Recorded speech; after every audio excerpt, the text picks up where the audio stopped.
Fala meus amigos, estamos começando aqui mais um vídeo do canal e no vídeo de hoje a gente vai falar sobre o aniversário de libertação do campo de Auschwitz, na Polônia, que era um campo de extermínio dos nazistas na Segunda Guerra Mundial, o mais famoso de todos, né? Que gerou aí cenas bárbaras e bizarras pra gente e um exemplo do que não deve ser feito, né? A gente vai falar então sobre vai falar um pouco sobre a história de Auschwitz, dar alguns dados aqui, algumas informações importantes, né? Falar sobre essa questão da libertação, que é o que está se comemorando, que se comemorou na sexta-feira agora, dia 27. Vamos falar também sobre alguns livros, especialmente esse aqui, tá? O Sobrevivente, né? Que são memórias de um brasileiro que escapou de Auschwitz. Eu já li esse livro, do Alexander Henrik Lax, entrevistado pela Tova Sender, que é uma pedagoga, tá? E o Alexander Lax, no ano de publicação desse livro, que foi no ano 2000, né, na virada do milênio, ele era presidente da Associação Brasileira dos Israelitas Sobreviventes da Perseguição Nazista, tá? Então a gente vai falar um pouquinho aqui, porque tem uns detalhes muito marcantes aqui, muito chocantes que ele descreve no livro, tá? E a gente vai falar então um pouco, né, de alguns dados gerais do acontecimento, vamos falar do livro também e também de outros livros aqui que ajudam a pensar essa questão, tá bom? Então de cara a gente já começa, né, passando algumas informações gerais aqui sobre a situação, né, do campo de Auschwitz. Então, enfim, a Alemanha, né, declarou lá guerra, aconteceu, né, invadiu a Polônia, invadiu uma série de países e começou a construir esses campos, né, de concentração, porque ela começou a definir que dentre né, várias medidas que eles estavam definindo ali como o norte, né, ideológico do nazismo, invadir países, dominar a Europa, etc. Dentre esses eventos, dentre essas questões, estava o extermínio dos judeus, né? A primeira prisão e aí depois o extermínio. E isso aconteceu em parte. Primeiro eles cercaram os judeus em guetos, né, os vários guetos, o famoso gueto de Varsóvia, enfim, né? E o gueto de Lodz também, que é esse gueto que o Alexander Lax ficou, né? Depois eles foram para campos de concentração e trabalho forçado, etc. E com o passar do tempo eles começaram a perceber que tinham que fazer um extermínio dos judeus com a chamada solução final, tá? No caso de Auschwitz, né, que é o mais famoso de todos, esse dia 27 agora, ele foi transformado, né, pela ONU no Dia Internacional da Lembrança do Holocausto, tá? O dia 27 de janeiro, tá? E esse campo durou, né, o campo de Auschwitz durou de maio de 1940 a janeiro de 1945, né? Então quer dizer, né, quase 5 anos ali de duração esse campo de extermínio. E no auge, né, olha que coisa bizarra, né, no auge de funcionamento do campo, mais de 10 mil pessoas eram mortas todo dia nas câmaras de gás, né? E aí os números, na verdade, variam, né, de pessoas que morreram no decorrer de todo o funcionamento do campo, né? Algumas pessoas falam em 1.300.000, 1.100.000, mas tem outras que dizem que são 2,5 milhões de pessoas nas câmaras de gás, mais 500.000 que morreram de fome ou doenças lá dentro, né? O Rudolf Höss, né, que foi o cara que preparou o campo, era um dos braços direitos lá do Hitler, né? Ele foi julgado depois que acabou a guerra e condenado, né? Foi julgado pelo Supremo Tribunal Nacional Polonês e enforcado numa forca dentro de Auschwitz, né? Escreveu uma carta 5 dias antes, se arrependendo, dizendo que se arrependia do que tinha feito e tudo mais, mas foi enforcado, né, no dia 16 de abril de 1947, mais ou menos ali 2 anos depois do fim da guerra, né? Enfim, e uma das coisas macabras, das inúmeras coisas macabras ligadas ao campo, era a forma como os nazistas convenciam os judeus a irem para as câmaras de gás, né? Eles diziam que, na verdade, os judeus iam tomar banho depois de muito tempo, né? E aí os judeus faziam fila para entrar nas câmaras de gás, supostamente para tomar banho, e na verdade eles eram mortos ali, né? Asfixiados na câmara de gás, enfim, né? Envenenados, sufocados, uma coisa bizarra. Esses campos, né? Na verdade era um complexo de campos, tinha 40 campos, na verdade, de concentração, e o campo de Birkenau, que era o campo de extermínio, de fato, onde tinha as câmaras de gás que foram explodidas, né, pelos nazistas no final da guerra, quando eles perceberam que não ia dar mais, que eles iam perder a guerra, né, eles começaram a destruir aquilo que eles conseguiam, né, documentos foram destruídos também, e as câmaras de gás foram explodidas, na verdade. E esse campo ficava na cidade de Auschwitz, né, no sul da Polônia, daí o nome do campo, Auschwitz, né? E quando o exército soviético libertou o campo, justamente no dia 27 de janeiro de 1945, haviam lá 7.500, em torno de 7.500 pessoas, né, sobreviventes, né, do extermínio. E, para além disso, vale dizer ainda que quando os nazistas descobriram que eles iam perder a guerra, que não ia ter condição, né, que eles não iam mais ter condição de ganhar a guerra, eles pegaram vários prisioneiros que ainda eram sobreviventes de Auschwitz e fizeram aquilo que ficou conhecido como Marcha para a Morte, né, que era o retorno para a Alemanha com os prisioneiros, enfim, né, os guardas e nazistas e tal, enfim, carros e enfim, cavalos e tudo mais, e os judeus e prisioneiros, enfim, andando, né, na neve, no frio, e enfim, muitos deles morreram no caminho, né? Alguns conseguiram fugir, mas a maioria morreu, né, nessa marcha para a morte, que foi esse evento bizarro que aconteceu logo depois, né, dos campos de concentração e extermínio, né? Então, o que mais aqui para a gente falar? Antes da gente pegar o livro, né? Algumas pessoas ficaram famosas, né, depois que saíram de Auschwitz, e algumas que não saíram, né? A Anne Frank, por exemplo, né, o diário de Anne Frank, muito conhecido aí, ela ficou em Auschwitz, né? Primo Levi também, escritor, e o Elias Wiesel, Nobel da Paz de 1986, tá? Também escritor. A invasão da Polônia aconteceu em setembro de 1939, né? Foi logo no início da guerra. E, enfim, o objetivo era justamente dominar a Europa e também o Holocausto dos judeus, né? A solução final, como a gente já falou, né? E uma das coisas também bizarras que existem em relação a Auschwitz, né, é a frase que tinha logo na entrada, né? Que é essa frase em alemão, Arbeit macht frei, que é o trabalho liberta, que de certa forma também era uma maneira de tentar enganar os judeus, né?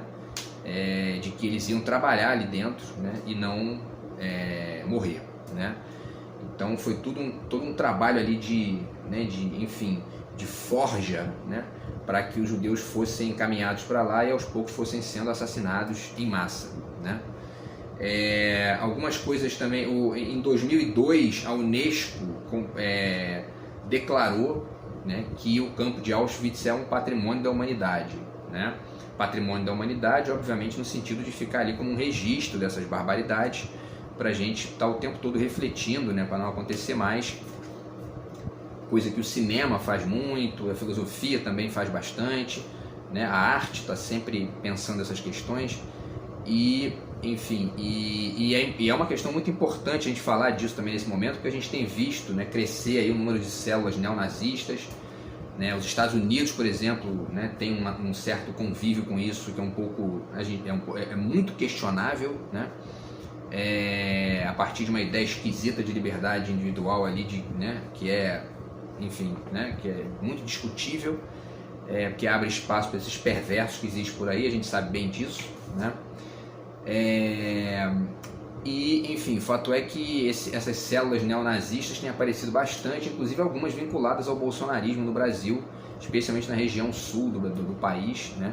E a gente tem que estar o tempo todo aqui refletindo isso, colocando essa questão em pauta, porque é o papel da filosofia, o papel da arte de pensar essas questões, né, da própria ciência também, de pensar essas questões para que não aconteçam mais, né, para que os projetinhos de nazista que existem por aí fiquem sempre, né, enfim, o poder deles fique sempre minimizado, né, por um contexto social mais democrático, mais aberto ao diálogo e menos violento, que é o que essa gente carrega, né, no esgoto da cabeça, né?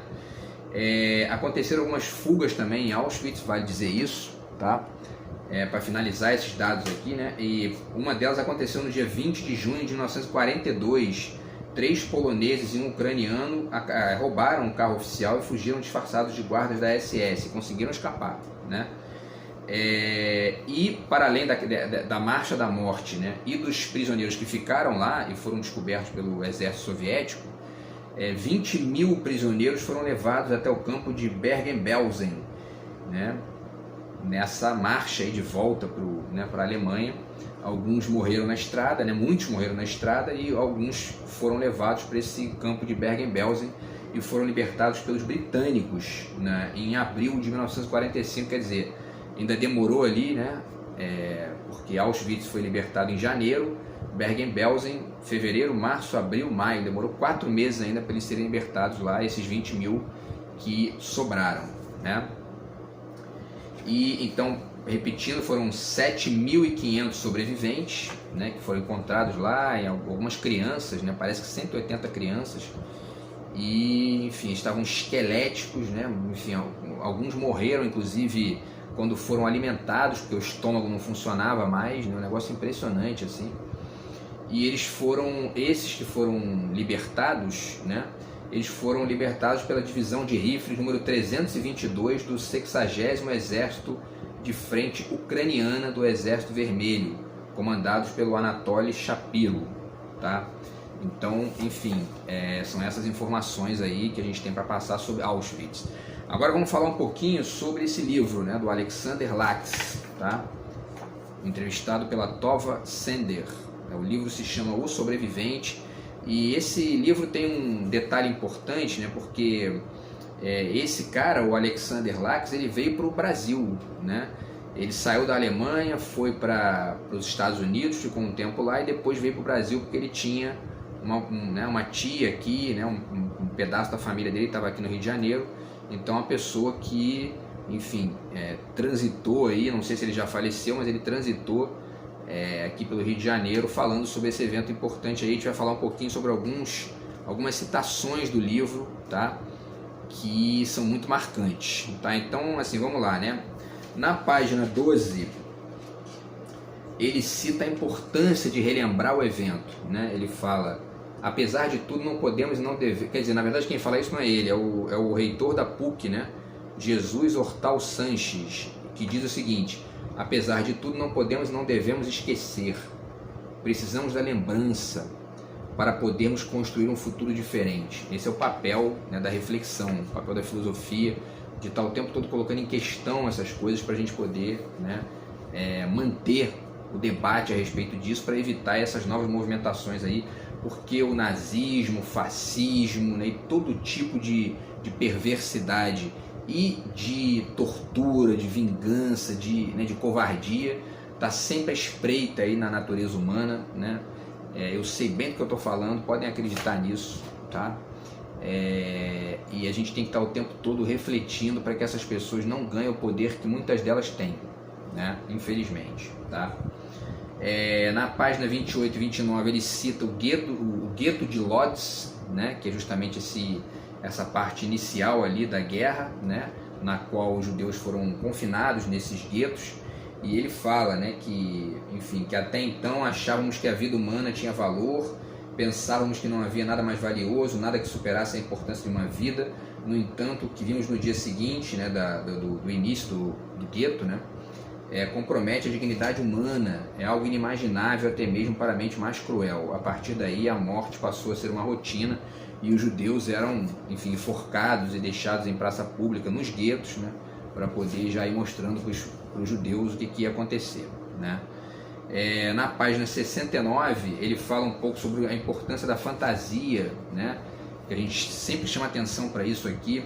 Ele diz que corria o ano de 1944 e um dia começamos a ouvir tiros de canhão, o exército russo estava se aproximando. Sabíamos que seríamos libertados pelos russos. Chegamos até a confeccionar braçadeiras vermelhas para usarmos por ocasião da entrada triunfante do exército russo na Polônia. Era um tipo de militância fantasiosa, com o objetivo de nos sentirmos de alguma forma humanizados. Os alemães começaram a ficar preocupados e isso piorava ainda mais a nossa situação. Quer dizer, essa coisa de criar ali algum tipo de símbolo, né, que pudesse manter a esperança viva de escapar, né, daquele horror que era certamente viver ali, né? Na página 77 ele fala da chegada a Auschwitz, né, que é terrível, né? Porque ao mesmo e ele diz que algumas pessoas, quando viram a fumaça saindo, né, dos crematórios, achavam que aquilo ali tinha a ver com o trabalho que ia ser feito ali, né? Enfim, e aí ele fala que vi construções com chaminés que expeliam fuligem. Era um complexo que indicava a presença de um alto forno, né? E aí ele dizia que achei que estava diante de um lugar que continha um alto forno metalúrgico. Isso fazia algum sentido, porque os alemães haviam dito que iríamos trabalhar. À frente via-se um portão com um letreiro no alto com os dizeres que eu falei, né? Arbeit macht frei, que significa o trabalho liberta. Não acreditamos que seríamos libertados pelo trabalho, mas acreditamos que iríamos trabalhar, né? É o que ele diz. E enquanto pudéssemos trabalhar, viveríamos. Enfim, era uma coisa que também eles tinham esperança de não ser uma coisa, né, de morte. Ninguém podia imaginar um negócio daquele, né? Com certeza. E aí, na página 82, tem uma frase marcante, um parágrafo muito marcante aqui, que eu queria ler para vocês, que é muito, né, chocante aqui, que ele diz o seguinte, né? Na página 82, olha só. Auschwitz não é o inferno. Auschwitz é pior que o inferno. Para mim, Auschwitz consiste em um marco divisório na história da humanidade, antes e depois de Auschwitz. O que vimos lá em uma só noite não veríamos em 100 anos em outro lugar. Às vezes, pergunto-me como consegui sobreviver aquilo tudo. Cada um de nós só pensava em sobreviver. Não sei explicar o motivo, mas ainda queríamos sobreviver. Quer dizer, não era o inferno, era pior que o inferno. O negócio deve ter sido realmente uma experiência, assim, inenarrável, né? A gente faz um vídeo aqui, fala 500 milhões de vezes sobre isso, mas é uma coisa que, né, não tem condição de medir o quanto que aquelas pessoas sofreram naquele tempo lá, né? Na página 108 ele faz algumas ponderações aqui que falam sobre a participação de algumas empresas também na construção e na manutenção dos campos de concentração e extermínio, que mostra que o capitalismo não está muito preocupado com essas coisas, né? Se gerar lucro, grana, eles fazem, não tem o menor problema, né? E aí, enfim, ele fala da organização Todd, né, que era uma empreiteira que construía fortificações para o exército alemão e que pegava prisioneiros para poder funcionar um trabalho escravo, né? Os caras não ganhavam nada, mal comiam, né? Serviam de mão de obra escrava ali para os alemães, para esses empresários alemães, né? E aí uma frase que eu separo também para vocês aqui, é uma frase do pai dele, que ele conseguiu, né? Ele conseguiu se conectar com o pai lá durante o tempo dentro de Auschwitz, e infelizmente o pai dele faleceu, né? Não conseguiu resistir, faleceu no final da guerra. Mas no momento aqui ele narra na 127 que o pai dele, discutindo com ele uma hora, né, diz o seguinte: meu filho, não posso andar mais, mas você deve prosseguir, é possível que sobreviva, e se sobreviver, jamais deixe de contar o que nos ocorreu. Sei que não entra na cabeça de ninguém que algo assim possa acontecer, que seres humanos possam chegar a um nível tão baixo de crueldade e fazer o que fizeram a outros homens, mas você tem que contar. Se pelo menos uma pessoa acreditar, você já terá feito a sua parte. E eu vou me sentar porque não consigo mais, porque naquela questão da caminhada, né, que eles faziam de vez em quando os prisioneiros darem ali. Na 152 ele fala da questão da libertação, e também é marcante aqui porque ele comenta, né, que eles viviam comendo casca de batata, né, para sobreviver, para não morrer de fome, né? E aí quando uma francesa aparece, né, numa cozinha lá que eles ficaram logo depois da libertação, ofereceu para ele, né, ele chegou pedindo comida, a mulher, né, disse: o que você quer? Ele disse: eu quero casca de batata. E a mulher falou: mas por que você não quer? Você não quer a batata inteira, né? Por que você não pede a batata inteira? Aí ele vira e diz, né: sim, claro, nem me passou pela cabeça que eu podia pedir a batata, né? Aí ele fala: eu pedira casca de batata, meu corpo estava em liberdade, mas minha alma continuava em guerra, né? Ele não tinha, né? A cabeça dele não tinha percebido ainda que ele já tinha sido libertado, né? E finalmente na página 164 ele narra a chegada no Rio de Janeiro, né? E aí ele fala, né? Vim ao Brasil como turista, cheguei entre o final de 48 e o início de 49, acabei me fixando aqui definitivamente, né?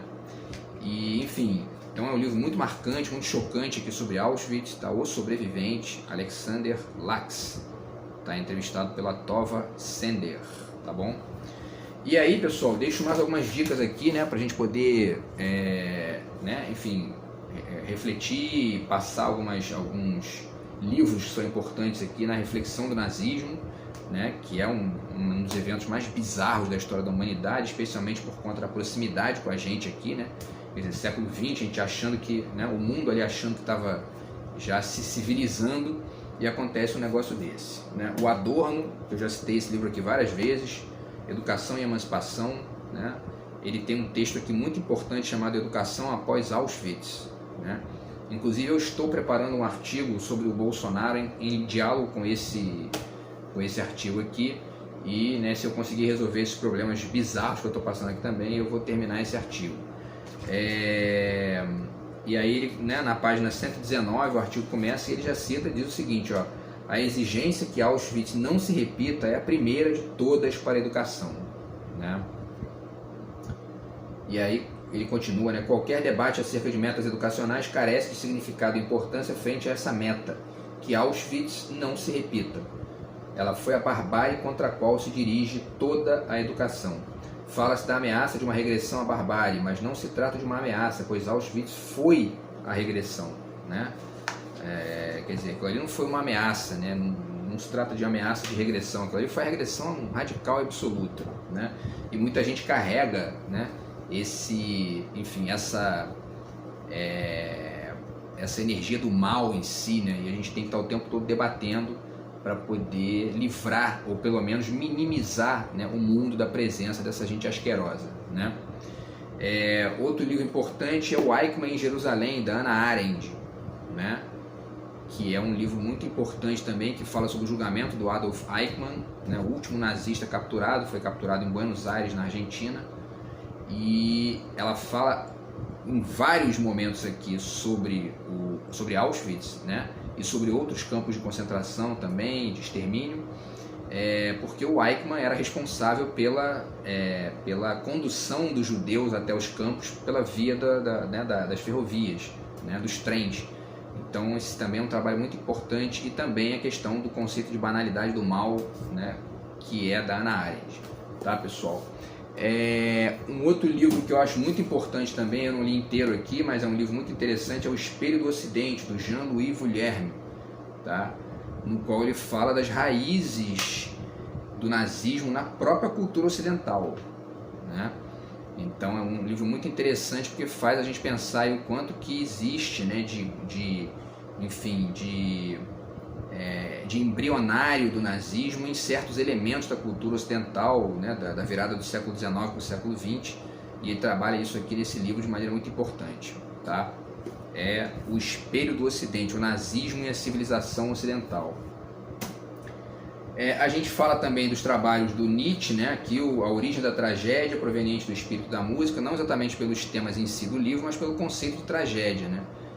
Tá? E aí eu cito também aqui esse livro do Goethe, né, o Escrito sobre Literatura, no qual ele faz uma distinção entre o conceito de tragédia para os gregos e o Shakespeare, né, o drama shakespeariano, tá?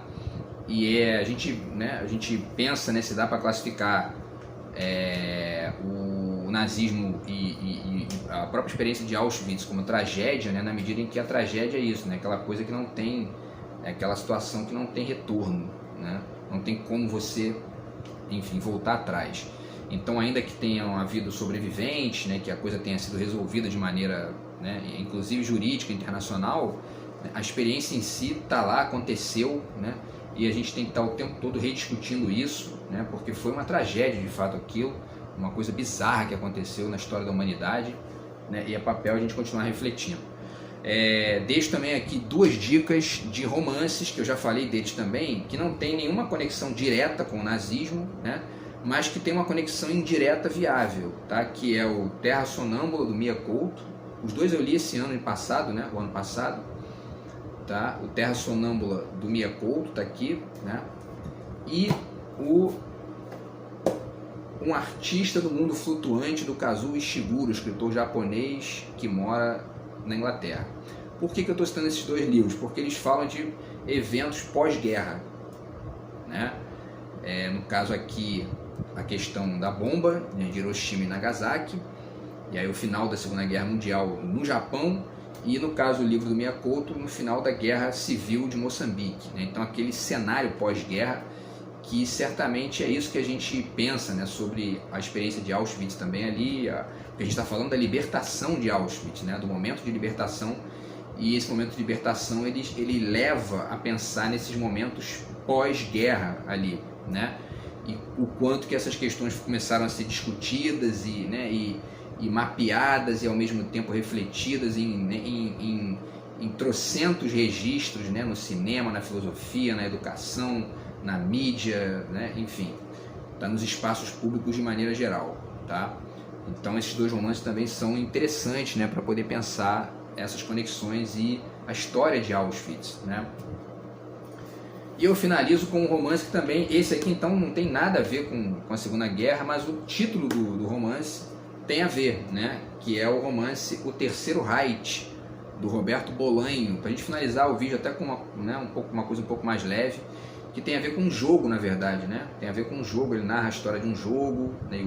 O sujeito joga esse jogo, é um jogo de guerra ali, né? E ele viaja e tem algumas experiências ali problemáticas, outras bacanas. E é um romance interessante do Bolanho, que é um grande escritor chileno, né? Roberto Bolanho, O Terceiro Reich, né? E, enfim, e esse nome tem conexão com o nazismo, né? E com a Segunda Guerra Mundial, tá, pessoal? Então é isso, a gente falou um pouco hoje sobre o evento de libertação do campo de extermínio de Auschwitz, né, no dia 27 de janeiro de 1945, tá? Que foi comemorado agora, né? Comemoramos 78 anos desse evento aí, muito importante para a história da humanidade, e a gente tem que estar o tempo todo aqui redebatendo essas questões, né, para que não aconteça mais. Beleza, pessoal? Então é isso, para combater também, né, esses movimentos neonazistas que estão o tempo todo aí, né, embrionando, né, em todas as sociedades aí, de uma maneira ou de outra. Beleza? Então é isso, pessoal, a gente se vê no próximo vídeo. Grande abraço e valeu!